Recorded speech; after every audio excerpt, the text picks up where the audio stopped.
Good morning, everyone. My name is Vicki Brown. I'm the Senior Sales and Distribution Exec at the BFI.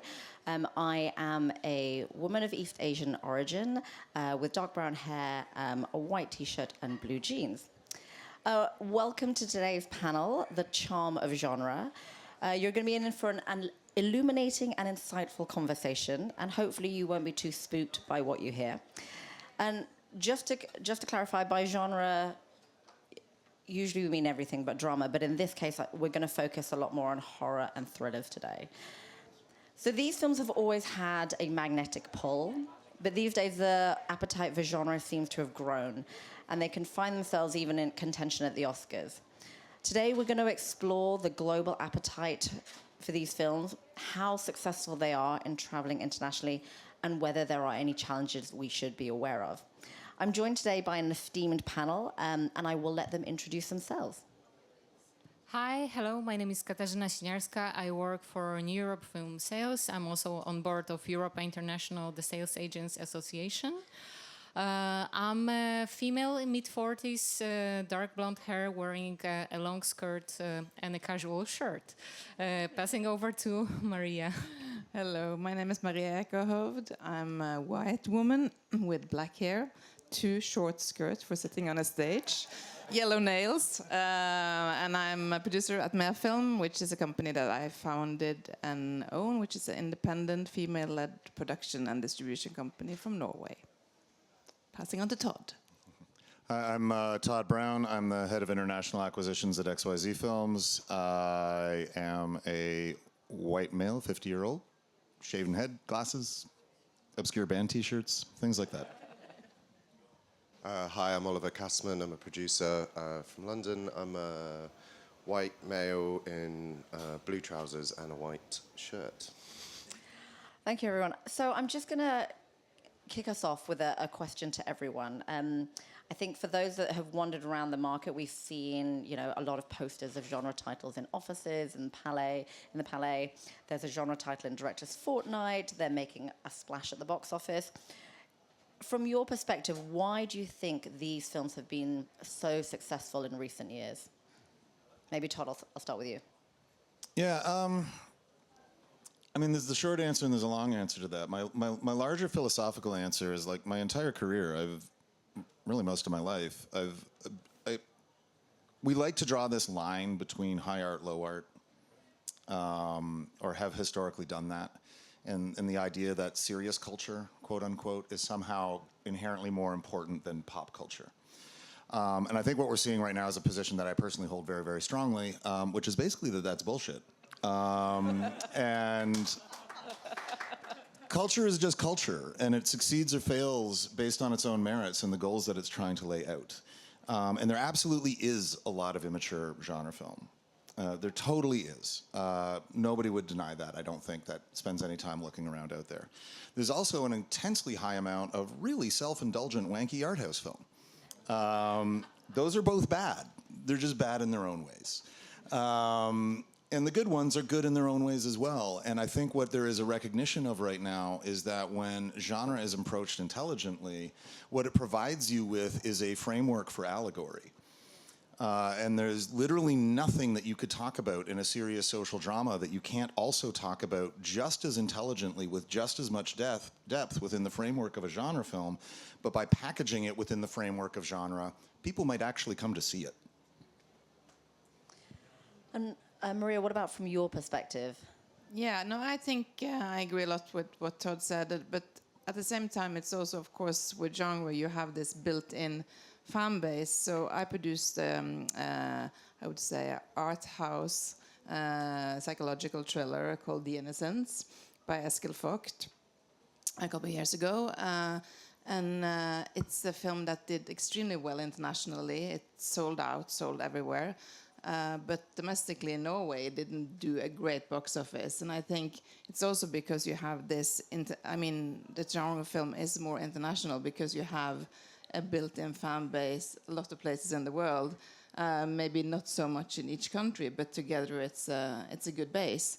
So you can really do well with more experimental films as well, and you can explore the visual language and the way to make films more vividly in a genre film sometimes, and still have box office success. Katarzyna, as a sales agent, you have some genre projects in your title, and I've noticed, in the market, quite a number of sales agents, even those that have historically worked in the art house space, have introduced genre to their slates. Do you think that this appetite is short-lived? Do you think that the audience taste has begun to shift? That's a great question, and I was touching upon that a bit in a conversation with a super smart veteran buyer from South Korea. Just recently, we have a film in our lineup that is aiming at fall festivals, which is playing a little bit with the Western genre, but it's like at heart, it's a European drama done with European talents, a Norwegian film, A Prayer for the Dying. And I was discussing a little bit with the buyer what she thinks about the potential in her territory, and she said, like, I will have to see the film still, but she says that she trusts that once a certain genre or type of films, in this case neo-Western, struck a chord with the audiences on a large scale, it always sort of stays in the DNA of the audiences in the territory. So these are like waves and cycles of interest. It's not something that just runs out. Obviously, you have certain markets which are oversaturated, like Latin America. It's like when you think Latin America, you're thinking, oh, I have a genre film in my catalog when you're speaking with Latin American buyer. And then shortly you learn that there's like an overly saturated market. So eventually there's like little space and they have to become selective again. And because of the fragmentation also, you could expect those films to perform a little bit worse than they used to. Just because of the number of the films available and the volume. I want to take it to the producers on our panel. So how much of your slate is made up of genre titles? And was there a conscious decision to include them? Is it something that you feel has worked very well with you recently? Oliver, I'll start with you. Yeah, I guess I think these guys have expressed it so well, the point of view, and I couldn't agree more. It's when I started the company, in that pretentious way, you're trying to figure out what the name is and what that's going to say, and whatever. And I chose Escape Plan because the whole MO was to prioritize escapism over realism, and that it's not a qualitative statement. Realism is an amazing form, but it's a very dominant one in the UK.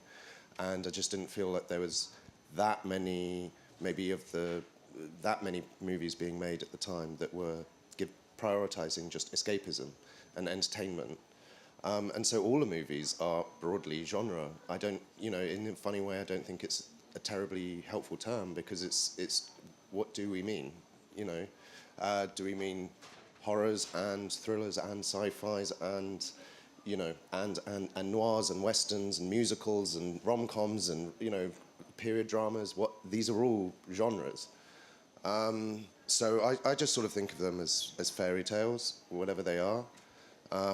That's the kind of prism that I look at everything through, which maybe because I'm obsessed with westerns, and they all kind of operate as fairy tales. And once you start seeing stories in that way, you kind of can't not see stories in that way. So yeah, they're all a genre, I guess, but they're all fairy tales. So it could be some are noirs, some are thrillers, some are horror, some are adventure movies, I guess. They're sort of period movies. They're movies.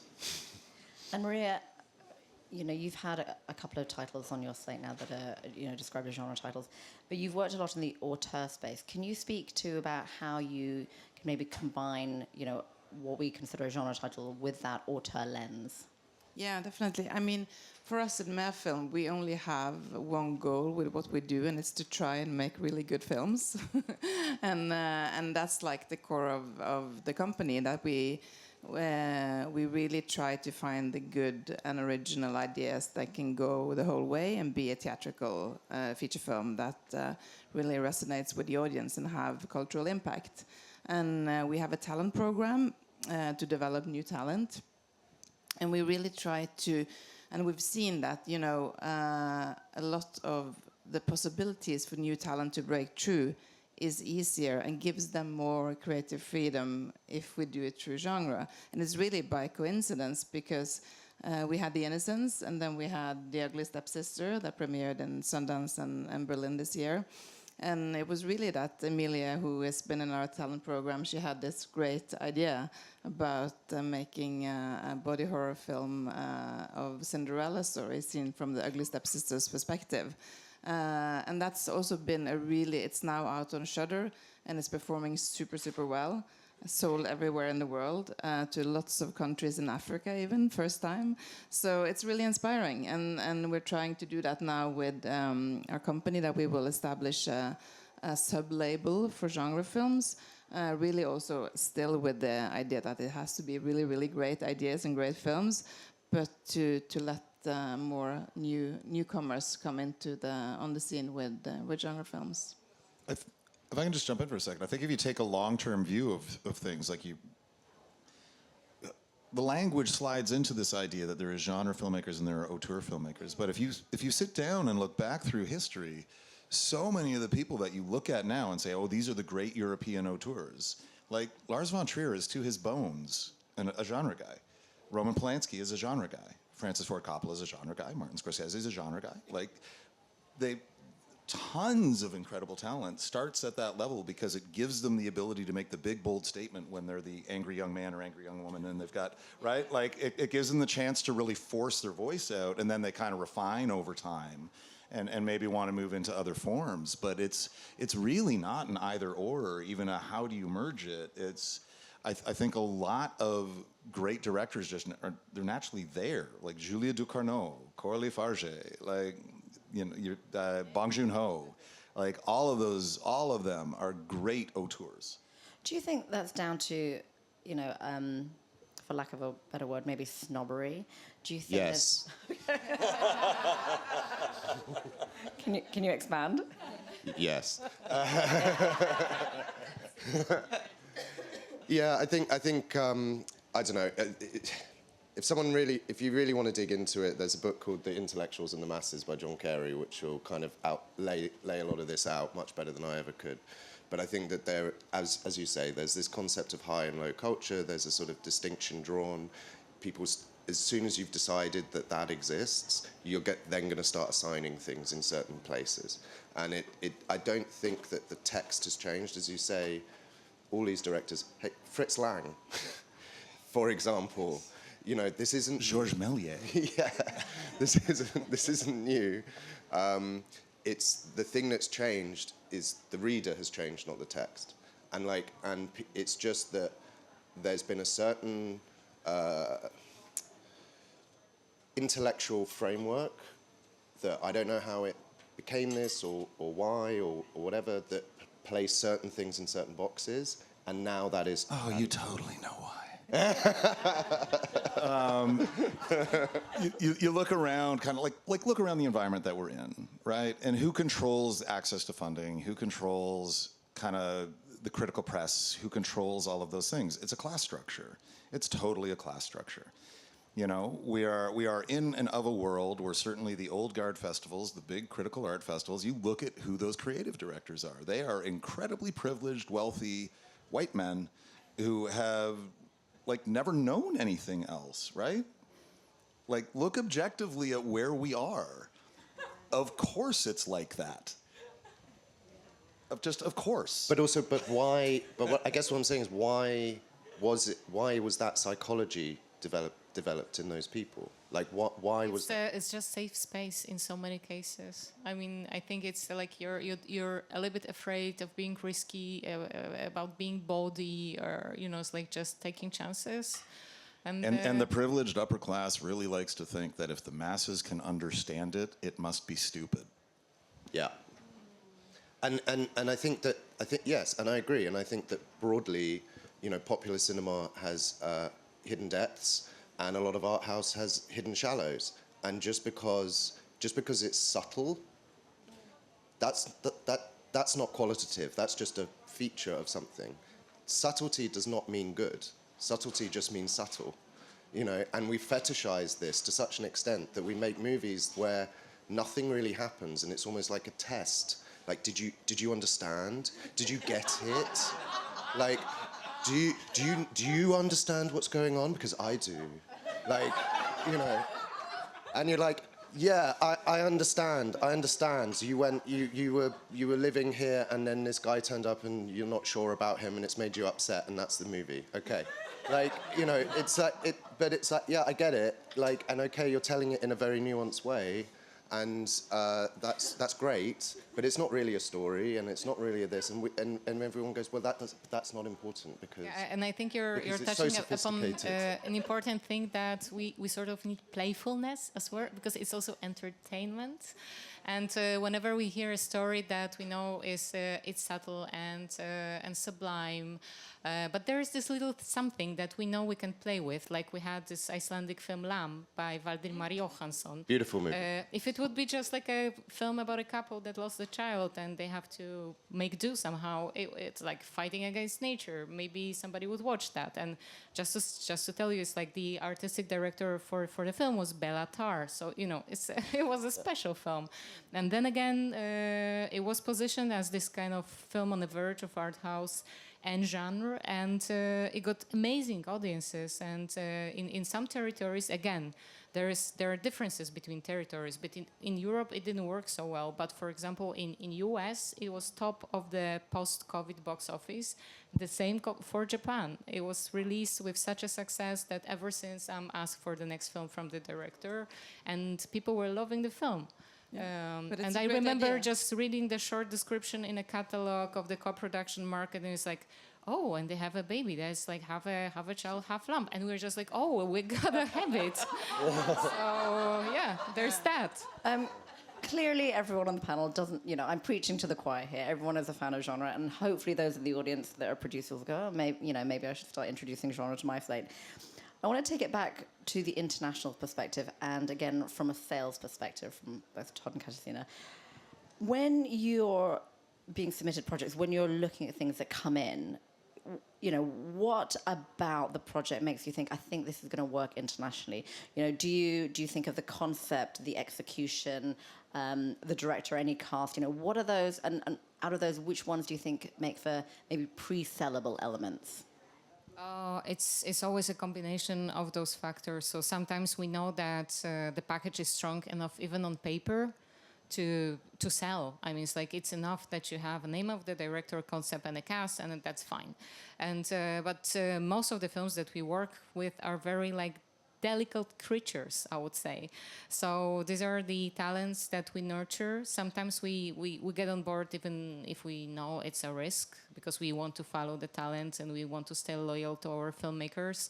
Sometimes it works out, sometimes not necessarily, but it's just worth taking those risks. And we also just noticed that apart from the thing that, of course, there is like a maybe wider market for the films with a little bit genre in it, because it's like if you just focus on the classic art house buyers, there's only a limited capacity of the market. So in terms of volume, it can absorb.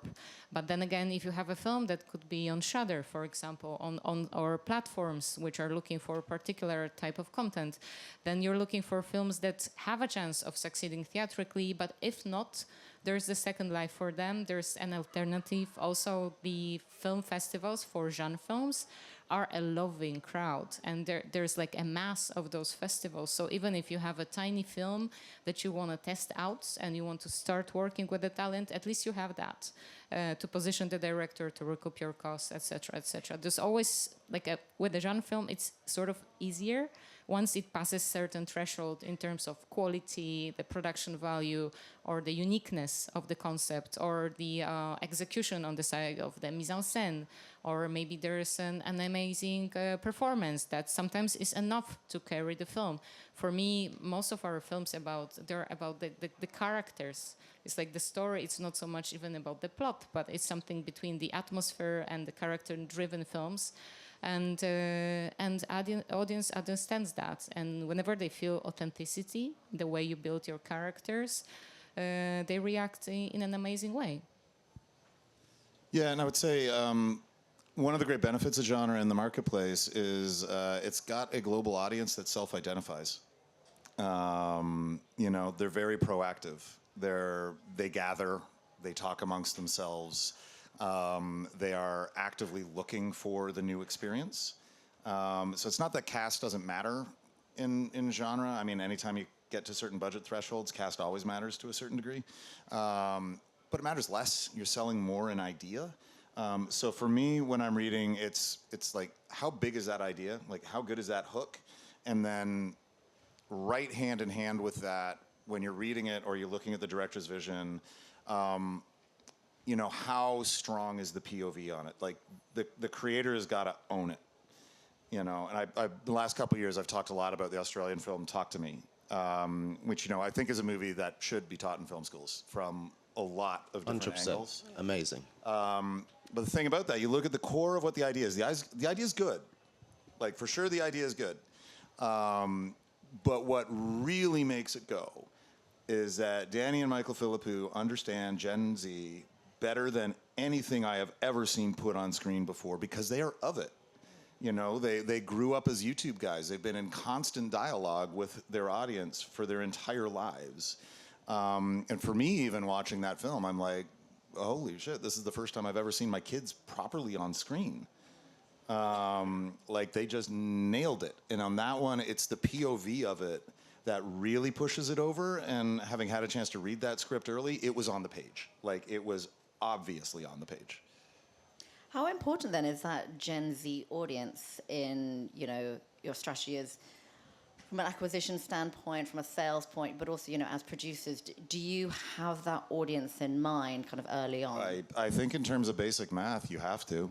You know, any cultural industry, whether it's music or all of them, especially if you're veering into pop culture, the audience you need is 18 to 35-year-olds. That's just statistically where like 85% of the money is.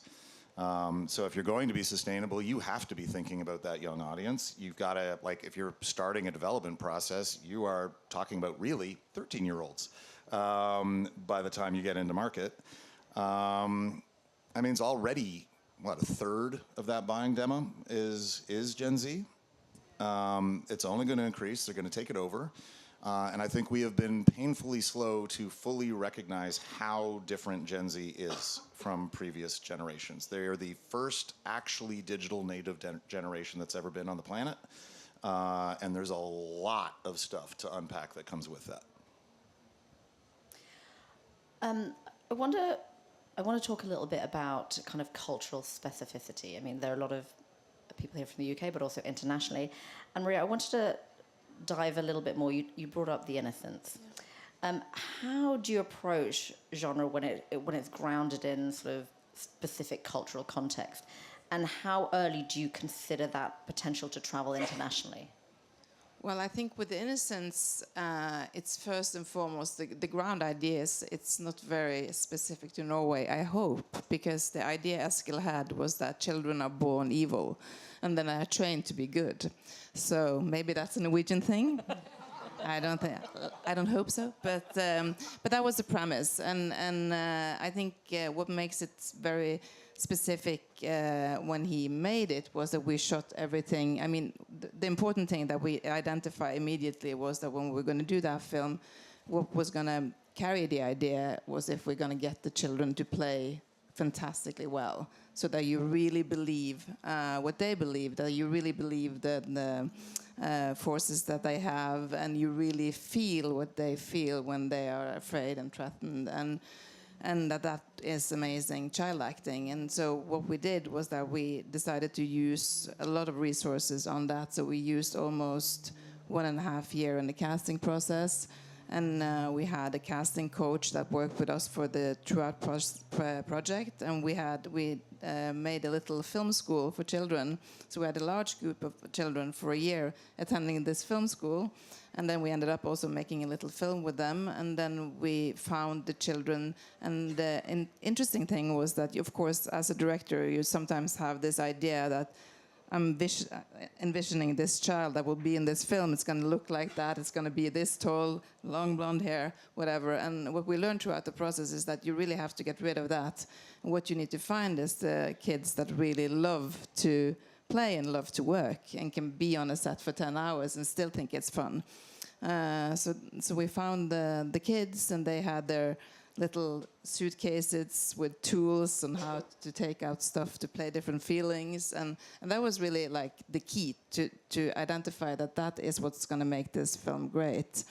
And then we filmed everything in this same little area in Norway, a suburb. That also gives a lot of specificity to the film, I think, that everything took place in that little concrete environment. Yeah. Ola, I want to turn to you.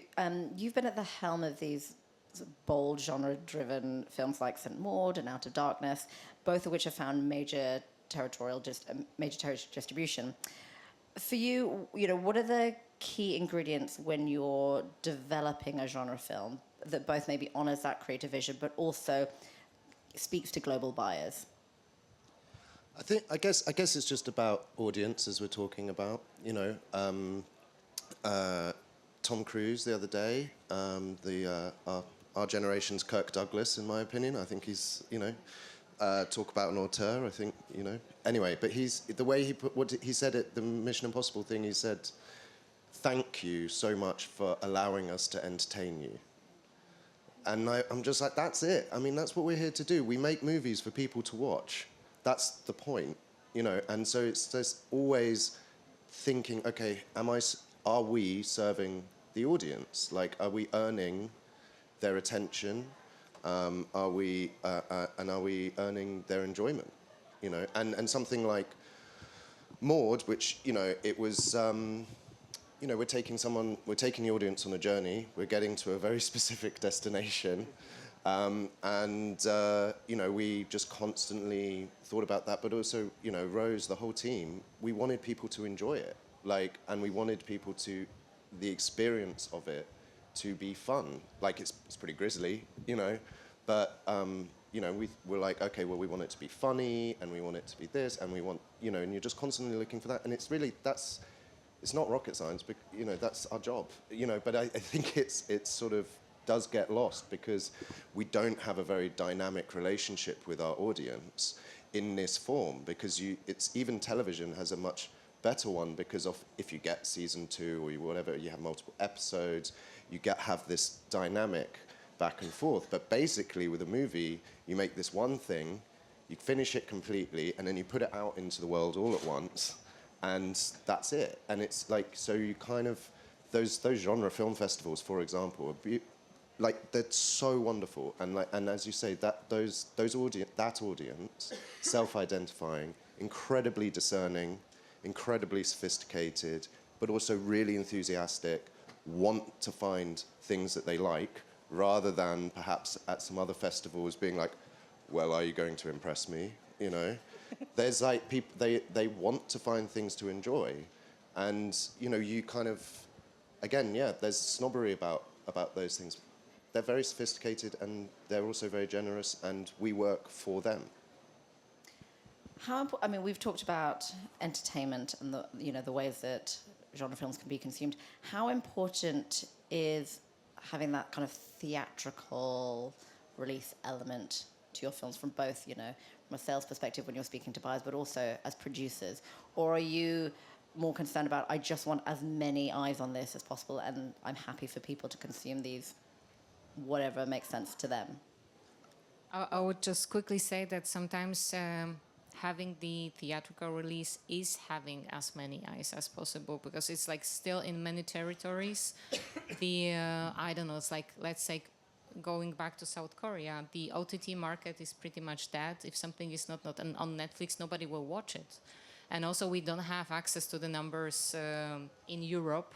I think it's like Switzerland is one of the few countries that actually asks for numbers from Netflix and other big streamers, but it's it's extremely difficult to assess who's gonna watch your film if it's just out there in the platform, because what you need is not only access to the content but also the way to discover it and somebody to put a marketing effort behind it. Exactly. And for some small films, that means you have to have local actors who are incentivized to put your film through each and every exploitation window, be it like, and collaborate with the festivals, with the cinemas, to be creative in the way they tailor their release strategy.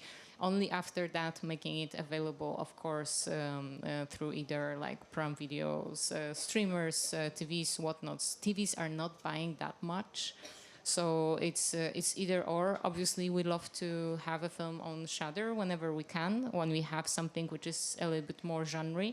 But then again, I would like to insist that still, like, the power of cinema, the theatrical release, is not something fancy to aim for. It's just like a tool to make the film more visible, also to the digital audiences.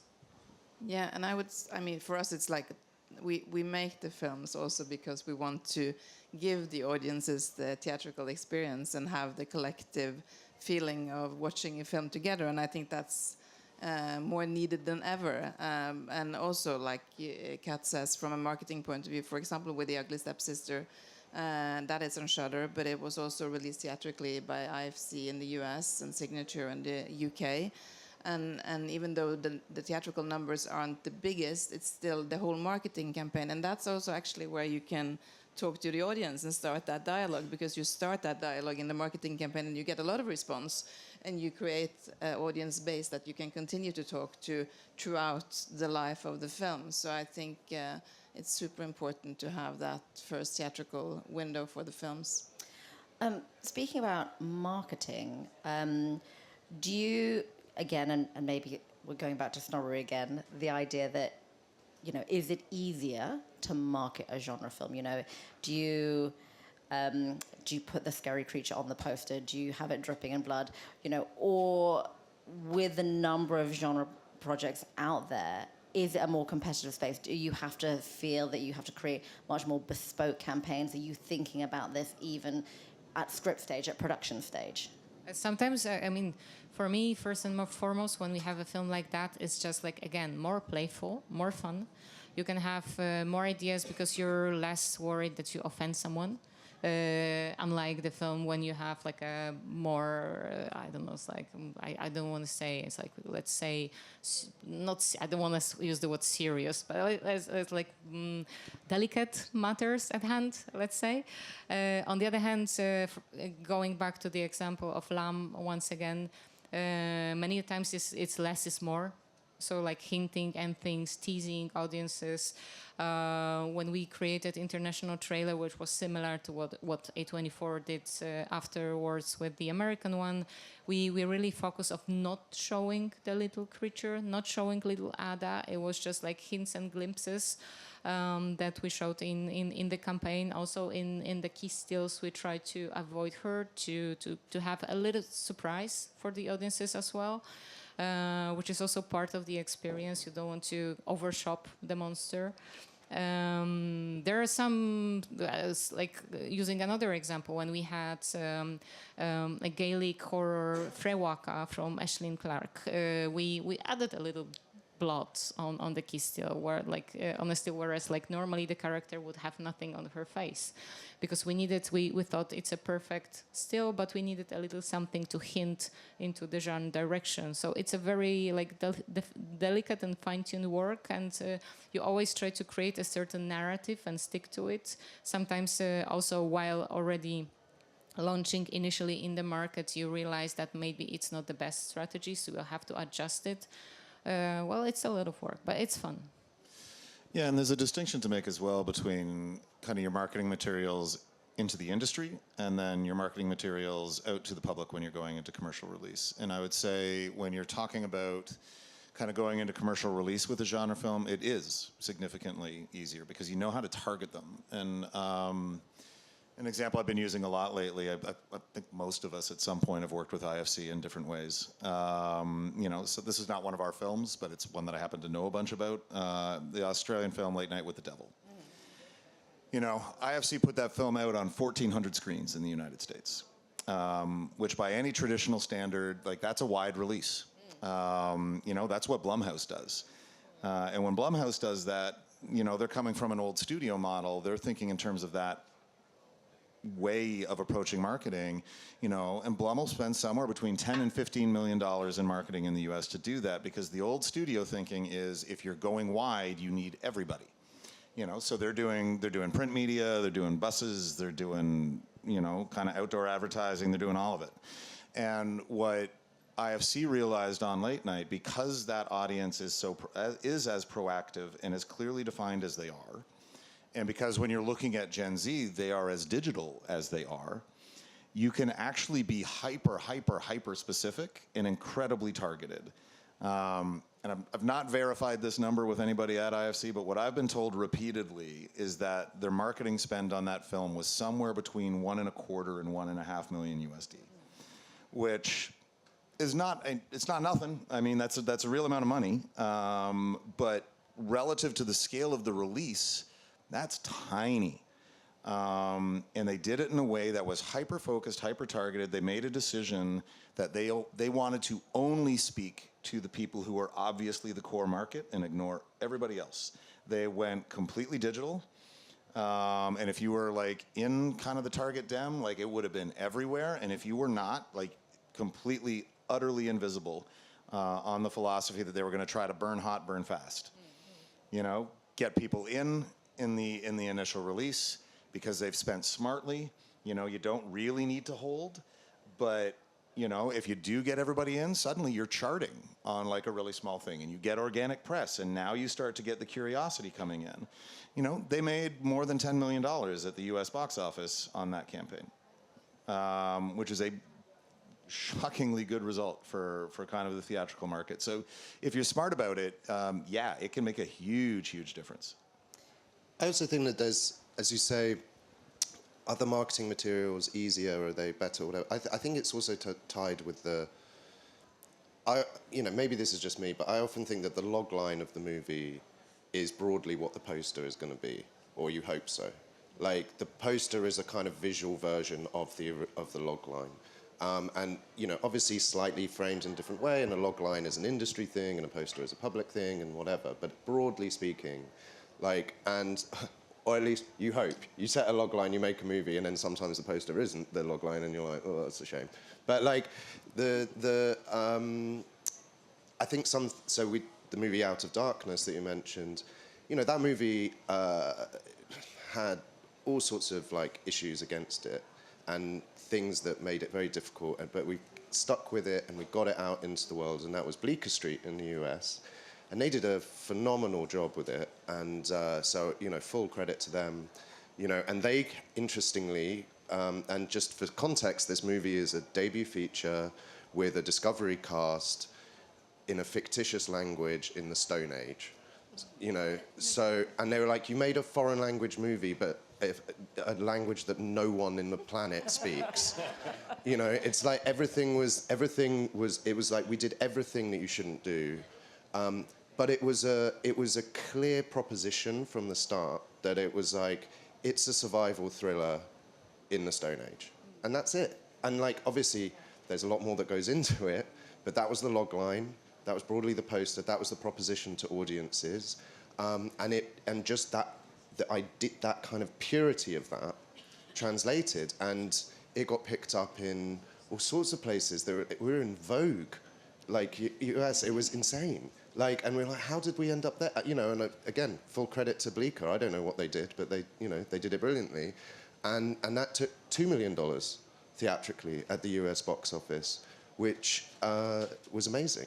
You know, no stars, no language. That specific time when it came out too. That was a bleak theatrical run in general in the US when you released that. That's a great reaction. Yeah, and actually, and ironically, I'm now kind of want to do a whole distribution company based off this, because they released it on Super Bowl weekend, which is like the one weekend you're not supposed to release movies, but of course not everyone watches the Super Bowl.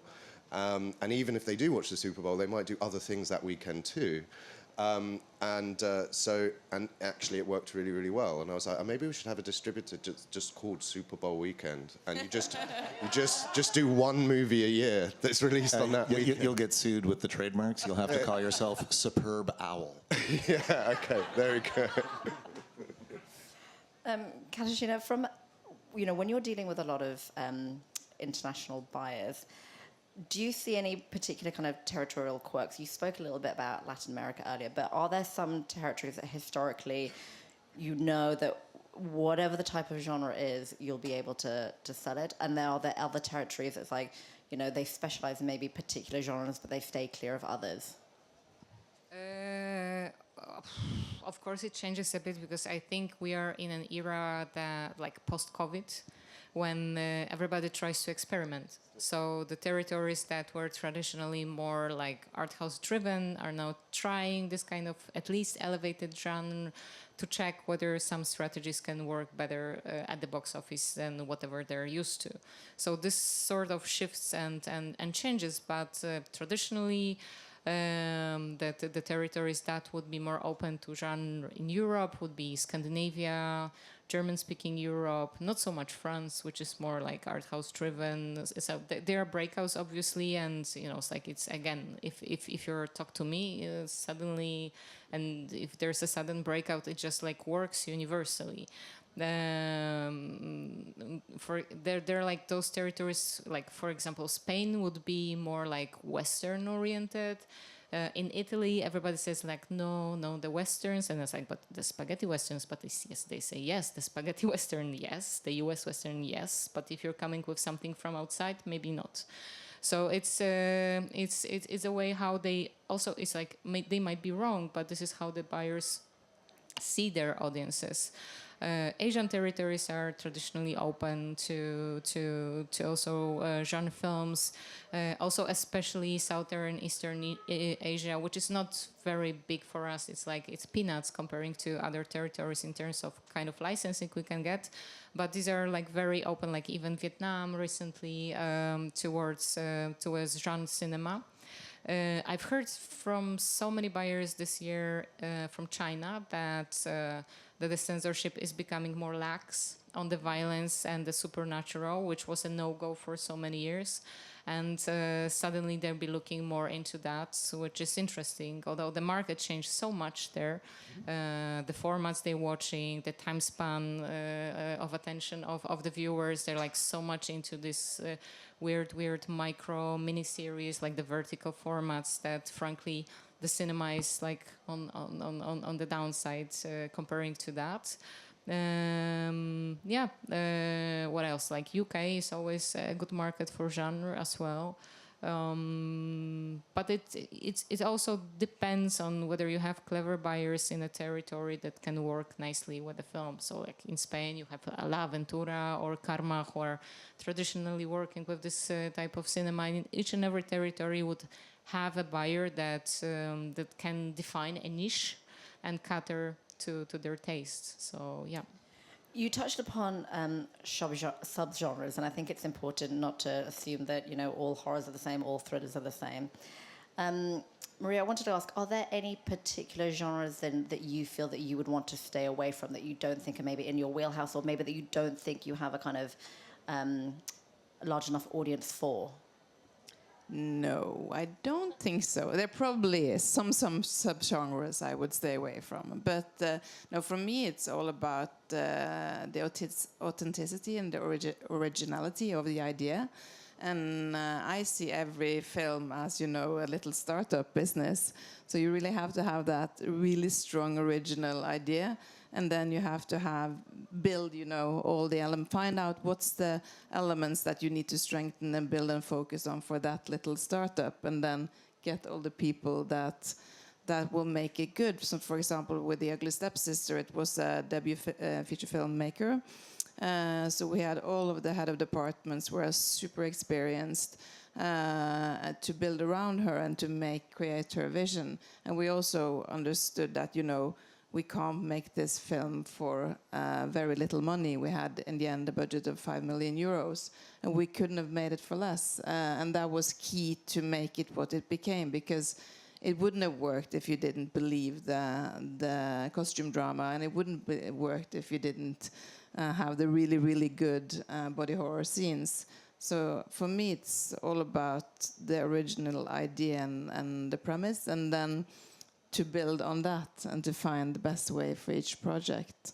And I'm curious for different subgenres. I think it's really great to explore every time a new way to make a film and find the audience. And but I think that's really what's attracting me to genre, is that possibility of having a little inbuilt audience that you can interact with. And that was also the reason why we have a production and a distribution company. And the reason why we started a distribution company was basically to get into dialogue with the audience ourselves, because we really felt that we made films, we worked for them for many, many, many years, and then we handed them over, like handing your baby over to a distributor, and they just they didn't get it. They didn't understand the child, put it to the wrong schools and wrong clothes and everything. So we made our own distribution company and really work with distribution from the get-go. So every project we start to talk about how do we sell the film, how do we communicate with the audience. And the genre market is really open for that as well, and that was really rewarding now with the Ugly Stepsister to see that we have such a big audience all over the world, and with letterbox and platforms that really opt for communication with the audience. I think that's great, and the future. I'm gonna open up. Can I say one, just as a very UK specific? Comedy horror, stay away from it. Just honestly, comedy hybrid genres are brutally difficult. I read at least 5 to 10 things a year from people who really, really, really want to be the next Edgar Wright. None of them are. It is spectacularly hard. Okay, we'll try it.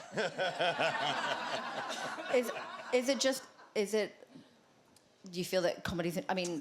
Comedy in general is really hard. Yeah. You know, I'm very intimidated by comedy, genuinely. It's so regional, it's so context specific, what works and what doesn't work. I would say if you're going to go there, situational comedy definitely travels better than anything that's language based. As soon as you're moving into translation, like you're losing pace, you're losing nuance, you're losing wordplay, you lose all of that.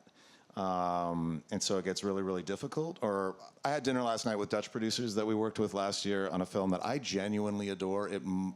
It's in the top 3 things that I am the proudest of having my name on. They made exactly the movie that I hoped they would make. It's called Crazy House. It's got Nick Frost and Alicia Silverstone, and we premiered it at Sundance, and god damn, people hated it. I badly misjudged as a Canadian how much Americans really don't like being the target of the joke. And they were very definitely the target of the joke in that film, and they really didn't like it. I'm going to open up to questions in a minute, so do have a think, because we have such knowledge on stage with us today. Before I do you feel that the market is perhaps in danger of oversaturation when it comes to genre titles? There are so many now, as I mentioned earlier, there are sales agents that have maybe traditionally worked in that drama space of moving to genre. So is it harder for a project to stand out? I'm going to jump in with a depressing statement that it's not just genre specific. A thing that we're hearing, and you may reflect this as well, but certainly in the American market, a thing that we're hearing very, very consistently is that buyers are basically keeping their acquisition budgets basically the same, but they want to buy fewer titles and release them bigger, which means that there is going to be a content crunch across everything. And, we were already in a world where arguably there was too much product in the market. We don't love talking about film as product, but it is once it reaches a certain state. And you could be looking at certain distributors cutting their overall volume just in terms of raw numbers by like 30 or 40% per year. In terms of the number of titles they're putting the sales to TVs are down, and you cannot just sell off the backlog titles that you have. So it's like survival of the fittest. But it's across the genres. I wouldn't say that there is a saturation with genre cinema. It's just saturation with cinema as such. And yourself, ask yourself a question when you're going on your favorite platform. and you're scrolling through the films, then you try to pick up something and you just like give up at some point. It's like with my daughter, we started to just think what kind of film we would like to watch first. We never go on the platform first to see what's there. We just think it's like, okay, so let's pick a movie and then let's find where it's available. And if it's TVOD, we just buy it. We just like don't waste our time of like trying to see what's on SVOD and scroll through the endless like legion of titles that you are like it's like a it's impossible and it's like you have no tools to pick from, like especially with genre. You try, you watch 5 minutes, it's shit, so you move to another one, but it's like it's your life, so eventually for the buyers it's also obvious that they will try to concentrate audience's attention on the ones that are like the small number of hopefuls. No, I guess if I'm getting the thrust of what you were saying though as well, that I do understand that there's that sense that like lots and lots of people are doing genre now, and that's kind of that sense of saturation. But I think it's a little bit illusory, because you know in your bones, you can just tell whether someone is doing a genre film because they think they should be doing that, or because they actually like genre films. And you can just you Authenticity is yeah, I think authenticity, and it's like, you know, and you know, so much of filmmaking and certainly producing is it's kind of just riding, you know, the happenstance of things, you know, and if it works out, you look very clever, and if it doesn't, you look very stupid. And the reality is you were just doing your best, and random things happen, and you know that, you know, you just, but like, you know, starting Escape Plan saying I want to make escapist movies and genre movies and whatever, and then like over the next few years there being an explosion of genre made me look very prescient and like, oh, you know, and people were like, oh yeah, that was so smart of you. It's like, no, it wasn't. Like, I didn't know. Like, I just like these movies. Like, those are the movies I admire. Like, those are the movies that I want to try to make. Like, and it's, you know, I'm glad that there's a kind of business case. I'm glad that there's a framework through which you can do that. But no, it's because I think E.T. is possibly the greatest movie ever made. Like, and I think that and that Spielberg's the greatest storyteller since Dickens. And you know, and I watch The Hills Have Eyes again and again and again because, you know, because it's great. Like, and all sorts of movies. I watch Alien every year on Alien Day. You know, I watch like. When is Alien Day, for those that don't know? Sorry. It's April 26th, okay?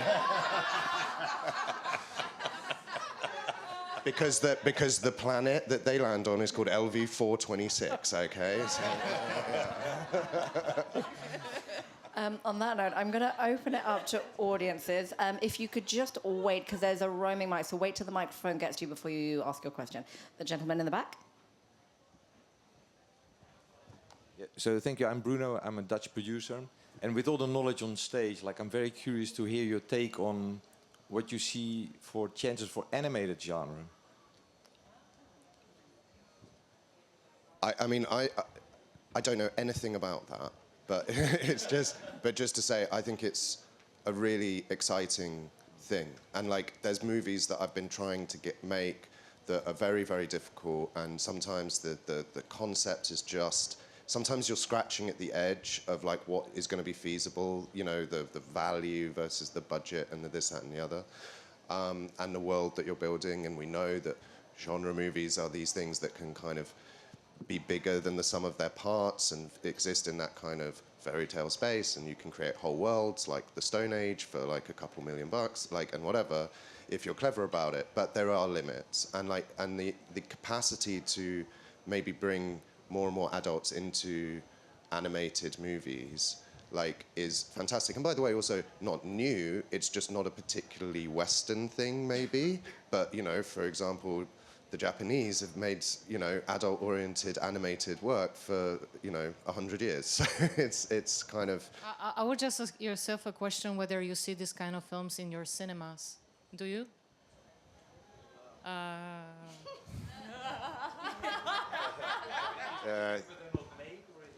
It's a little bit of both, and it becomes a self-fulfilling thing, right? It's like as an audience member, I mean, it's a thing that I really love. I just genuinely just spent far too much money getting Ralph Bakshi's Fire and Ice on an obsolete video format that died at 40 years ago.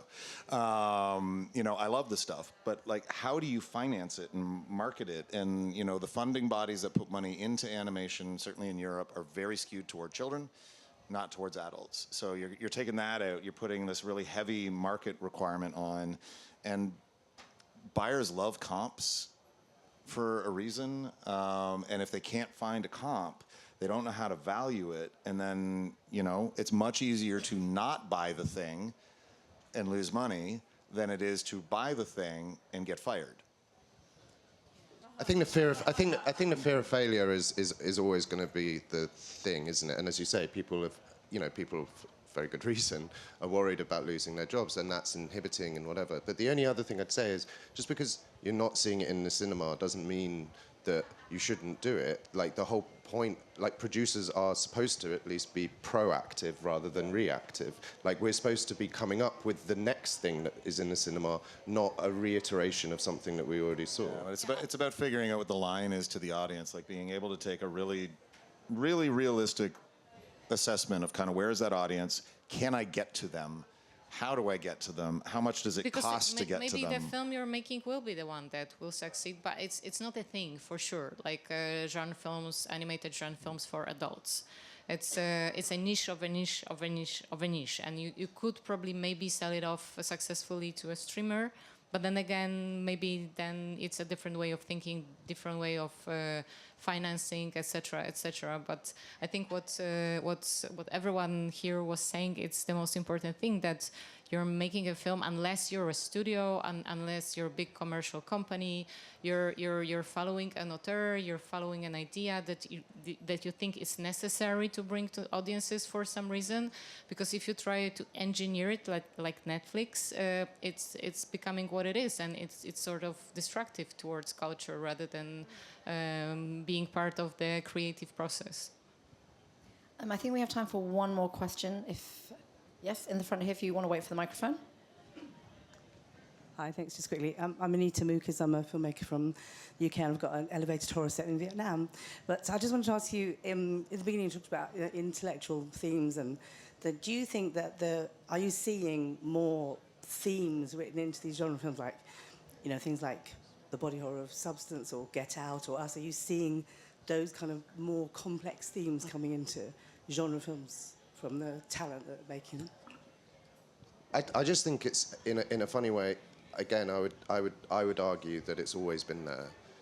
It's just that now it's become more of the sell to audiences, and it's a bit more self-aware or self-consciously doing that thing. But something like the Texas Chainsaw Massacre or Jaws or whatever, on a symbolic level, these stories are very sophisticated and very, related to the culture and the time, and are, time capsules of those times. Same, Metropolis, etc.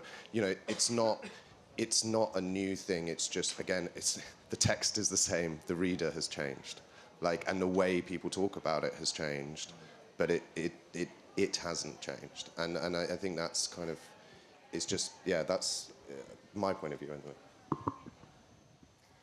Thank you very much, everyone, for coming today. If everyone could give a round of applause to our wonderful panel.